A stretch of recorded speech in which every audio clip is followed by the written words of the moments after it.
Welcome students on my channel Let's Make Science Easy. Today we will going to discuss class 7th chapter 8th wind storm and cyclone. ठीक है, तो आज ਅਸੀਂ जो 7th class ਦਾ chapter 8th ਹੈ ਉਹ discuss ਕਰਾਂਗੇ ਜਿਸ ਦਾ ਨਾਮ ਹੈ wind storm and cyclone। ਇਸ ਚੈਪਟਰ ਦੇ ਵਿੱਚ ਇਹਨਾਂ ਤਿੰਨਾਂ ਬਾਰੇ ਜੋ ਡਿਸਕਸ਼ਨ ਹੋਣੀ ਹੈ ਕੁਐਸਚਨ ਆਨਸਰਸ ਦੀ। ਤਾਂ ਸਟਾਰਟ ਕਰਦੇ ਹਾਂ। First, suggest two methods to find out the wind direction at given place।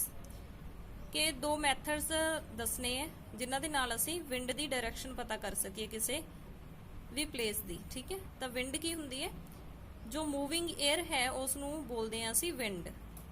ठीक है राजे, तो इस दे विच जिहड़ा है फर्स्ट मैथड वो की है by looking at the direction shown on wind vane।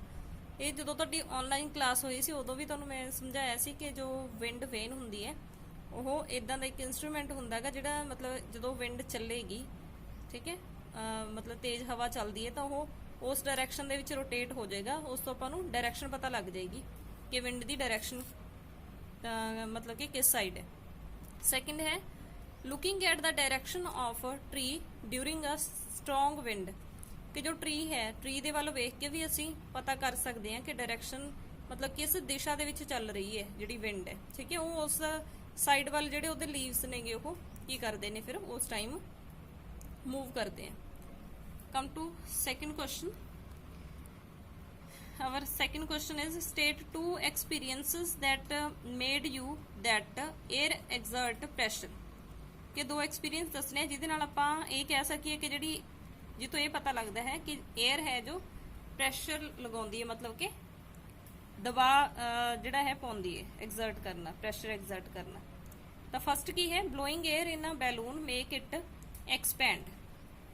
कि जो असी बैलून दे विच जिहड़ी हवा है वो ब्लो करते हैं तो उहदे नाल फिर की है जिहड़ा बैलून है वो एक्सपैंड कर जाता। एक्सपैंड करना मतलब की है फैल जाना। सैकेंड है blowing air can move curtain on doors and Windows. कि जो हवा चलती है उस दे नाल जो कर्टनस ने मतलब पर्दे ने विंडोज दे विच लगे होण या फिर डोर्स दे विच होण वो की है मूव करते हैं। ठीक है, दो जिहड़ी है एग्जांपल्स है जितों पता लगता है कि एयर प्रेशर एक्सर्ट करती है। Now come to third question. You want to buy a house. Would you like to buy a house having windows but not ventilators? Explain। कि तुसी एक घर खरीदना चाਹੁੰਦੇ ਹੋ कि तुसी इदां दा घर खरीदना पसंद करोगे जिस दे विच विंडोज तां होण बट वेंटिलेटर ना होण, मतलब खिड़कियां होण रोशनदान ना होण। इसनूं एक्सप्लेन करना है। Answer will be no. कि इदां दा घर असीं खरीदना नहीं चाहांगे। The house with no ventilation is not advisable. कि ਉਹ ਵਾਲਾ ਇਦਾਂ ਦਾ ਕੋਈ ਘਰ ਜਿਸ ਦੇ ਵਿੱਚ ਵੈਂਟੀਲੇਸ਼ਨ ਨਾ ਹੁੰਦੀ ਨਾ ਹੋਵੇ ਉਸ ਘਰ ਨੂੰ ਲੈਣ ਦੀ ਜਿਹੜੀ ਸਲਾਹ ਹੈ ਉਹ ਨਹੀਂ ਦਿੱਤੀ ਜਾਂਦੀ। ਕਿਉਂ? ਕਿਉਂਕਿ window will allow the cool air to come in. ਕਿ ਜਿਹੜੀ ਵਿੰਡੋ ਹੈ ਵਿੰਡੋ ਅਲਾਉ ਕਰਦੀ ਹੈ ਕਿ ਜਿਹੜੀ ਕੂਲ 에ਅਰ ਹੈ ਉਹ ਘਰ ਦੇ ਅੰਦਰ ਐਂਟਰ ਕਰ ਜੇ, ਰੂਮ ਦੇ ਅੰਦਰ ਐਂਟਰ ਕਰ ਜੇ। ਬਟ ਜੋ ਹੌਟ 에ਅਰ ਹੈ ਉਸ ਦਾ ਐਗਜ਼ਿਟ ਹੁੰਦਾ ਜਿਹੜਾ ਮਤਲਬ ਕਿ ਉਸ ਦੇ ਬਾਹਰ ਜਾਣ ਦਾ ਜਿਹੜਾ ਰਸਤਾ ਹੈ ਉਹ ਕੀ ਹੈ जो वेंटिलेशन है, मतलब कि वेंटिलेशन होनी है वो वेंटिलेटर के थ्रू होएगी। ठीक है, फॉर द हॉट एयर जी हॉट एयर है वो मूव आउट होंगी है किस दे थ्रू वेंटिलेटर के। तो ventilator act as a exit door. So ventilation is must for new house. The question है explain why holes are made in hanging banners and hoarding. के holes क्यों किए जाते हैं जो बैनर ਜਿਹੜੇ हैंग कर रहे होंगे ने ਜਾਂ होर्डिंग। ठीक है, तो बेटा जो होल्स नहीं होणगे बैनर दे विच तो की होगा। होल्स इसलिए बनाए जाते हैं उस बैनर दे विच जिहड़े मतलब कि कपड़े वगैरह दे बने हुंदे क्लोथ मेड हुंदे ने तो उहदे नाल उहनां नूं मतलब कि हैंग हुंदे ने वो ना। तो मतलब जे होल्स नहीं होणगे तो एयर है जो वो जदों मतलब उस दे नाल टकराएगी तो उसने प्रेशर पाउणा, प्रेशर पाउण दे नाल की हो जाएगा जिहड़ा बैनर है वो की है गिर सकदा है। तो एयर दे प्रेशर नूं घट करन दे लई उस दे विच की है होल कीते जांदे हैं। ठीक है, because that allow air to pass through the banners. इस दे विच दी तां जिहड़ी एयर है वो पास कर सकदी है। जे इस दे विच कोई होल नहीं होएगा ਤਾਂ 에ਅਰ ਪ੍ਰੈਸ਼ਰ ਹੈ ਜਿਹੜਾ ਉਹ ਕੀ ਹੋ ਜਾਏਗਾ, ਜ਼ਿਆਦਾ ਹੋ ਜਾਏਗਾ। ਉਸ ਦੇ ਨਾਲ ਫਿਰ ਕੀ ਹੈ, ਇਹ ਫਟ ਸਕਦੇ ਆ, ਹਨਾ, ਟੀਅਰ ਹੋਣ ਦਾ ਮਤਲਬ, ਜਾਂ ਫਿਰ ਕਈ ਵਾਰ ਕੀ ਹੈ ਗਿਰ ਵੀ ਸਕਦੇ। ਤਾਂ 에ਅਰ ਪ੍ਰੈਸ਼ਰ ਨੂੰ ਡਿਕਰੀਜ਼ ਕਰਨ ਦੇ ਲਈ ਜਿਹੜਾ ਹੈ ਇਸ ਵਿੱਚ ਹੋਲ ਕੀਤੇ ਜਾਂਦੇ। Come to next question, what planning is required in advance to deal with the situation created by a cyclone?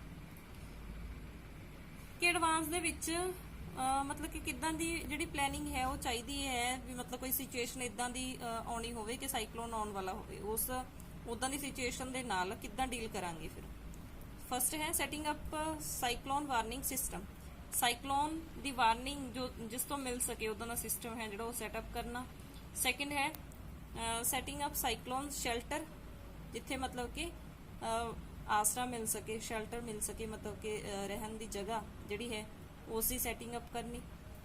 ਠੀਕ ਹੈ, setting up food and water storage, ਜਿਹੜਾ ਹੈ ਫੂਡ ਐਂਡ ਵਾਟਰ ਉਹ ਤਾਂ ਚਾਹੀਦਾ ਹੀ ਚਾਹੀਦਾ ਹੈ। ਜੇ ਸਾਈਕਲੋਨ ਦੀ ਜੇ ਸਿਚੁਏਸ਼ਨ ਆ ਜਾਂਦੀ ਹੈ ਤਾਂ ਉਸ ਦੇ ਲਈ ਪਹਿਲਾਂ ਤੋਂ ਹੀ ਕੀ ਹੈ ਉਸ ਨੂੰ ਸਟੋਰ ਕਰਕੇ ਰੱਖਣਾ। Setting up first aid facility, ਜੋ ਫਸਟ ਏਡ ਫੈਸਿਲਿਟੀ ਹੈ ਉਸ ਦੀ ਵੀ ਜ਼ਰੂਰਤ ਪੈਂਦੀ ਹੈ। ਠੀਕ ਹੈ, ਤਾਂ ਕਿ ਮਤਲਬ ਕਿ ਇਦਾਂ ਦੀ ਸਿਚੁਏਸ਼ਨ ਦੇ ਵਿੱਚ ਜੇ ਕੋਈ ਇੰਜਰੀ ਹੁੰਦੀ ਹੈ ਕਿਸੇ ਵੀ ਪਰਸਨ ਨੂੰ ਤਾਂ ਉਸ ਨੂੰ ਕੀ ਹੈ ਜਿਹੜੀ ਹੈ ਫੈਸਿਲਿਟੀ ਦੇ ਦਿੱਤੀ ਜਾ ਸਕੇ, first aid. Come to next, how will you help your neighbours in cyclone approach your village or town? ਕਿ ਮਤਲਬ ਤੁਸੀਂ ਆਪਣੇ ਨੇਬਰਸ ਦੀ ਕਿਵੇਂ ਹੈਲਪ ਕਰੋਗੇ ਜਦੋਂ ਤੁਹਾਡੇ ਵਿਲੇਜ ਜਾਂ ਟਾਊਨ ਦੇ ਵਿੱਚ ਜਿਹੜਾ ਸਾਈਕਲੋਨ ਹੈ ਉਹ ਅਪਰੋਚ ਹੋ ਰਿਹਾ, ਮਤਲਬ ਕਿ ਉਸਦੀ ਪਹੁੰਚ ਹੋ ਗਈ ਹੈ, ਆ ਚੁੱਕਿਆ ਹੈ। I will help by following ways, कि मैं इस तरह help करांगा। by warning everyone about the coming danger, सब तो पहला की है कि हर एक नूं वार्न कर देना, मतलब कि उस नूं पहला ही दस देना। ठीक है, हर एक नूं पता होवे कि मतलब की होने वाला है, आने वाले खतरे के बारे असीं पहला ही उन्होंने दस दईए।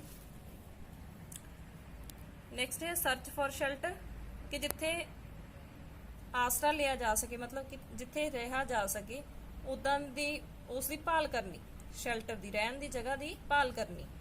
थर्ड है keeping storage of water and food, ठीक है, स्टोर करके रखना पानी ते भोजन। Setting up first aid facility, ये भी जरूरी है ताकि जे मतलब किसी परसन नूं फिजिकली कोई प्रॉब्लम हो जाती है या कोई इंजरी वगैरह हो जाती है तो उसनूं ट्रीट किया जा सके। By preparing oneself with first aid kits well in advance, ठीक है, तो फस्ट एड जी किट्स नहीं आ उस दे नाल पहला ही जिहड़ा है हर एक नूं की है प्रिपेयर किया जा सके, उन्होंने पहला ही मतलब उस दे बारे की है दस्सिया जा सके। Then come to last question, which of the following place is unlikely to be affected by a cyclone, कि किहड़ी प्लेस है जिथे साइक्लोन आउण दी जिहड़ी संभावना है वो की है घट हुंदी है। ये है अमृतसर, ठीक है, जिथे मतलब चक्रवात आने की संभावना की है घट होंगी है। साइक्लोन मीनस चक्रवात। हम इस चैप्टर का जो बुक वर्क है वो भी डिस्कस कर लेने। कम टू सब तो पहला जी फिलिप्स ने देखो जी, wind is dash air, wind is moving air, जी मूव कर रही एयर होंगी है उसको विंड बोलते हैं। Winds are generated due to dash heating on the earth, किदां दी हीटिंग होवे फिर विंड्स जिहड़ियां ने वो जनरेट होंदियां ने different. Near the earth surface dash air rises up where as dash air comes down, hot air जिहड़ी है वो ऊपर जाती है तो कूल एयर की है नीचे आ जाती है। Next, air moves from a region of high pressure to a region of low pressure, ठीक है।